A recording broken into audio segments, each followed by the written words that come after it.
Bienvenidos a la carrera inaugural del Gran Prix Mundial. Los competidores se están alineando.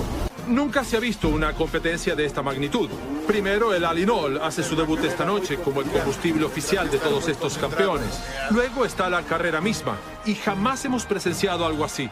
David, ¿en qué consisten exactamente las carreras? Bueno, Brent, las tres pistas son los clásicos circuitos callejeros. Esto significa que los prototipos de Mans y los autos Fórmula arrancarán de manera espectacular. Francesco Bernoulli en particular tomará pronto el liderato.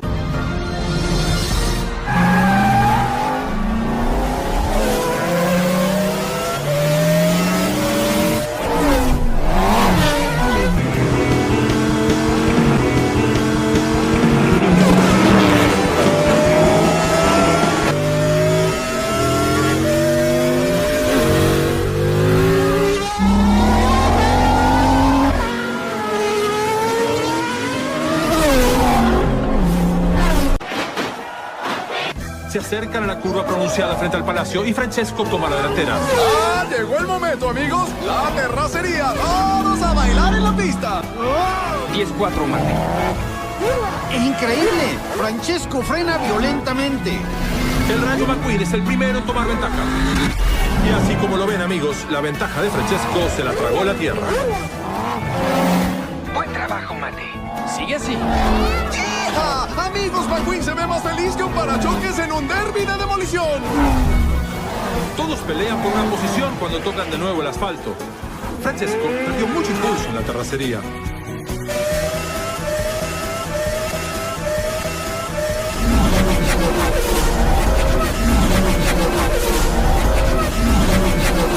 Los corredores llegan al puente arcoíris con una vuelta de 360 grados.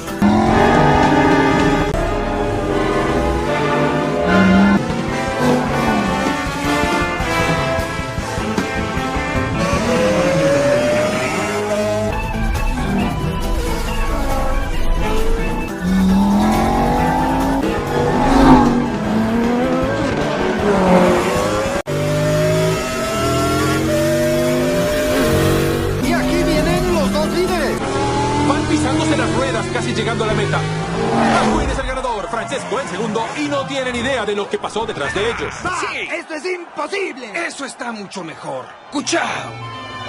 ¿Qué pasó? ¿Dónde están los demás autos? ¿Qué está pasando? Oh, no.